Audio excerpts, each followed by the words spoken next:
pense qu'il était une très grande personnalité, un génie. Il a joué au violon, il était professeur, il joue au piano aussi, il était chef d'orchestre et surtout il était compositeur. C'est incroyable comme homme dans la musique, dans le monde de la musique. Et Oedipe, évidemment, c'est son chef d'œuvre. C'est une partition si élaborée, j'ai rarement vu, vraiment.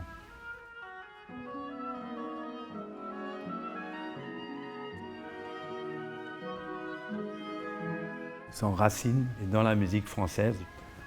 Mais il y a aussi des parties orientales de la Roumanie, des glissando, des quarts de ton. C'est vraiment un langage très très personnel. Pour moi, c'était une grande découverte. On fait un voyage pendant ce spectacle parce que c'est le voyage de la vie d'Oedipe. Du début, quand il est né, jusqu'à sa mort. C'est le seul opéra que je connais dont un compositeur a essayé d'achever un projet comme ça. Alors il y a des gens qui disent que c'est trop long et j'ai lu qu'au début, Ionesco a pensé de faire 2 soirs, 2 parties comme les Troyens ou quelque chose comme ça. Son librettiste, Edmond Fleck, il est arrivé à condenser, comprimer les sujets en 4 actes. Ça vaut la peine de lire le livret parce que c'est très très beau, selon moi. Normalement, en opéra, avec les livrets, c'est une chose. Mais ici, le livret, c'est vraiment beau. C'est un poème, un grand poème pour moi. Et je pense que ce livret a inspiré Ionesco beaucoup, beaucoup. La couleur de la musique, c'est surtout française.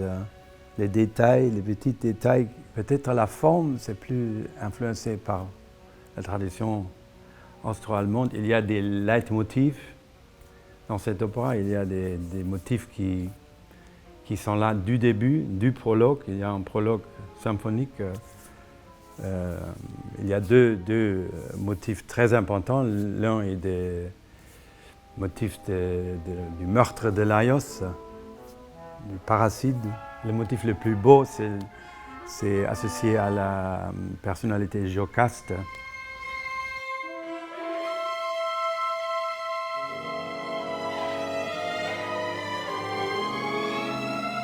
Mais ce ne sont pas les leitmotifs comme chez Wagner, par exemple.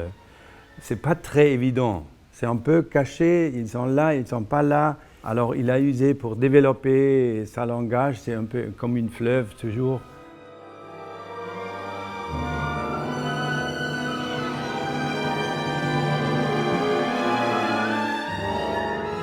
Au début de la scène de la Sphinge, sont les tubes. Il y a la tuba de contrebasse, il y a un tuba basse et aussi un tuba ténor. Il y a 3 qui jouent la première fois quand la scène avec la Sphinge commence. C'est une harmonisation, aussi des harmonies très étranges. On joue très pianissimo, il dit au début sans expression, très froide.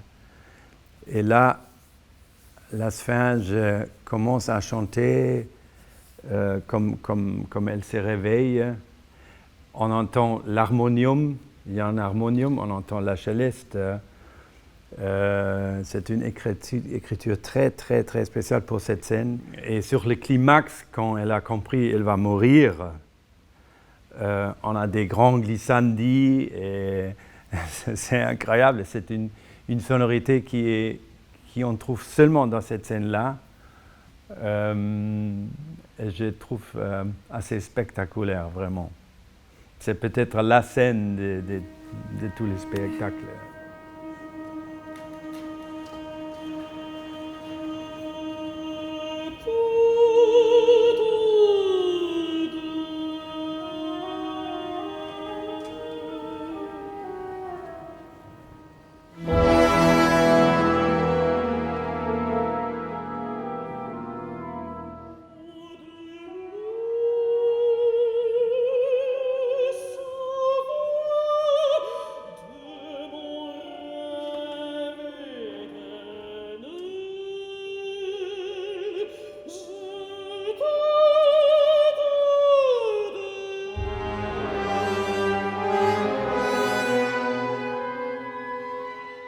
après, il a crevé ses yeux, il revient sur scène, et là, il y a un passage de 3-4 minutes parlé avec des indications de la mélodie, mais quand même, ça doit être parlé. Et je pense, on trouve ça aussi chez Schoenberg, bien sûr, c'est le Sprechgesang. Ça vient d'une certaine façon de déclamer au théâtre au début du XXe siècle, que nous connaissons plus, parce qu'aujourd'hui on fait différemment, évidemment. Mais c'est un très grand moment dans l'opéra chez moi. La musique est un peu très calme, très sotto voce, très vide aussi. Demeure de Laos, image des aïeux, couverture de pourpre du lit inceste. I discovered the piece because it was offered to me. It was not my idea, and I'm very, very thankful because it's. I live with it now for 2 or 3 years, and it's really une trouvaille, comme on dit en français, une trouvaille vraiment. Et je ne comprends pas du tout pourquoi on n'a pas joué cette pièce pendant 85 ans, non?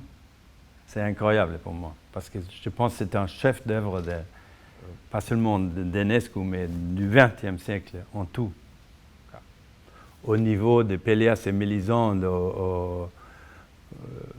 Barbe Bleue de Dukas, ou des choses comme ça, vraiment incroyable.